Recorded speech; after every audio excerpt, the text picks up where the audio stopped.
ક્યારે વિચાર્યું છે કે કોર્ટમાંથી આવેલો એક કાગળ તમારી જિંદગી કેવી રીતે બદલી શકે છે? મોટાભાગના લોકો તેને હળવાશથી લેવાની ભૂલ કરી બેસે છે. આજના આ વિશ્લેષણમાં આપણે એ જ સમજવાના છીએ કે એ નાની ભૂલના પરિણામો કેટલા ભયંકર હોઈ શકે છે.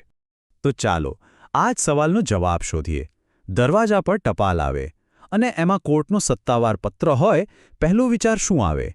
ચાલશે, પછી જોઈ લઈશું. પણ શું એ પછી ખરેખર આવે છે? અને જો આવે તો એની કિંમત શું ચૂકવવી પડે છે? સૌથી પહેલાં તો એક વાત મગજમાં બરાબર બેસાડી લેજો. કોર્ટનું સમન્સ એ કોઈ વિનંતીપત્ર નથી કે કોઈ આમંત્રણ પણ નથી. એ કાયદાનો સીધો અને સખત આદેશ છે. અને કાયદાના આદેશનું પાલન કરવું એ આપણી ફરજ છે. તો આ કોર્ટ સમન છે શું? સાવ સાદી ભાષામાં કહીએ તો એ કોર્ટ તરફથી આવેલો એક હુકમ છે. એ તમને કહે છે કે તમારે કોર્ટમાં આવવાનું છે, કદાચ કોઈ દસ્તાવેજ રજૂ કરવાના છે અથવા તો કોઈ ફરિયાદનો જવાબ આપવાનો છે. યાદ રાખજો, આમાં કોઈ જો અને તો નથી, આ એક ફરજિયાત પાલન છે. અને અહીંયા જ મોટાભાગના લોકો ભૂલ કરી બેસે છે. આ આદેશને અવગણવો એ કાયદાની નજરમાં એક ગંભીર ભૂલ છે.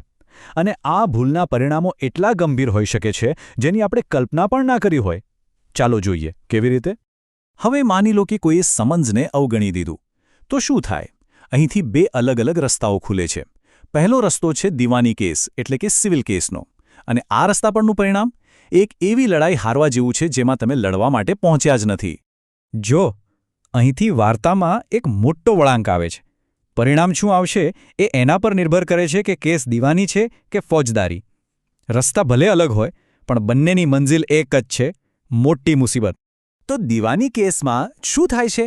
જો તમે હાજર ન રહો તો કોર્ટ તમારી રાહ જોતી નથી. ના, જરાય નહીં.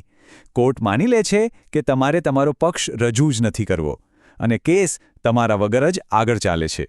અને આનું પરિણામ આવે છે એક્સ પાર્ટે હુકમનામું. આ એક ફેન્સી કાનૂની શબ્દ છે જેનો મતલબ છે એક તરફી ચુકાદો.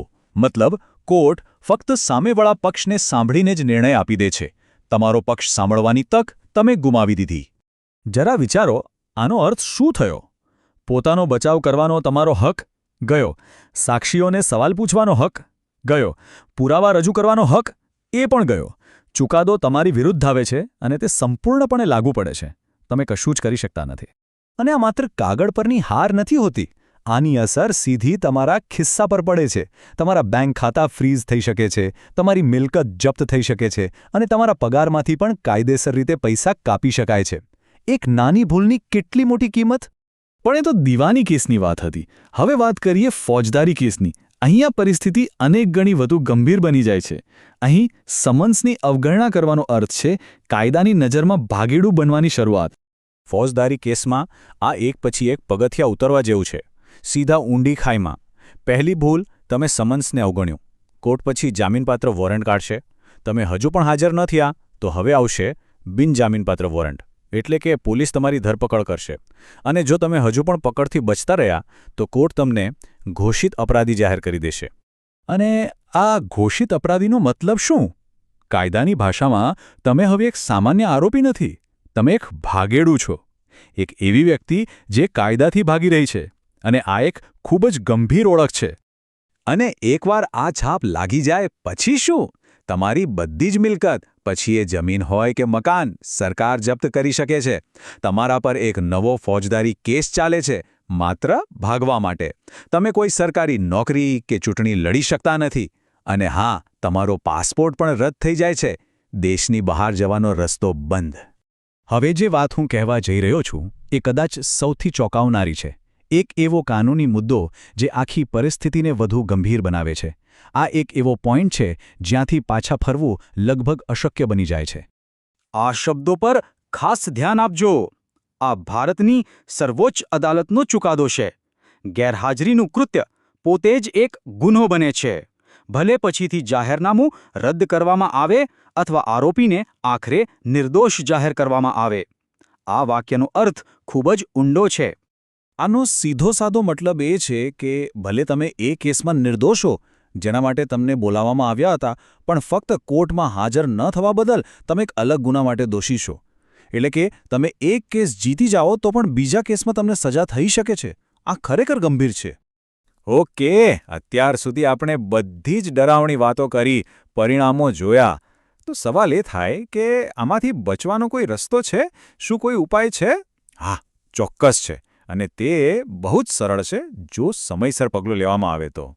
હા, કાયદામાં કેટલાક રસ્તાઓ છે. જેમ કે દીવાની કેસમાં તમે એકતરફી ચુકાદાને પડકારી શકો છો. ફોજદારી કેસમાં વોરંટ રદ કરવા માટે અરજી કરી શકો છો. પણ એક વાત યાદ રાખજો, આ બધું કરવા માટે ચોક્કસ સમયમર્યાદા હોય છે અને તેના માટે કાનૂની જાણકારી હોવી ખૂબ જ જરૂરી છે. આ કોઈ જાતે કરવા જેવું કામ નથી. પણ આ બધા જ કાનૂની રસ્તાઓનો ઉપયોગ કરવા માટે માત્ર એક જ પહેલું અને સૌથી અગત્યનું પગલું લેવું પડે છે. અને એ પગલું છે તરત જ કોઈ સારા વકીલનો સંપર્ક કરવો. બસ, કોઈ દલીલ નહીં, કોઈ વિલંબ નહીં. જેવો સમન્સ હાથમાં આવે, તમારું પહેલું કામ એક જ હોવું જોઈએ, વકીલને મળવાનું. આ જ એકમાત્ર સાચો અને સલામત રસ્તો છે. તો આખા વિશ્લેષણ પછી આપણે એ જ સવાલ પર પાછા આવીએ છીએ. કોર્ટનું સમન્સ એ માત્ર એક કાગળનો ટુકડો નથી. એ એક કાનૂની પ્રક્રિયાની શરૂઆત છે. તો શું આટલું બધું જાણ્યા પછી તેને અવગણવાનું જોખમ લેવા જેવું છે? મને લાગે છે કે હવે આપણી પાસે આનો જવાબ છે.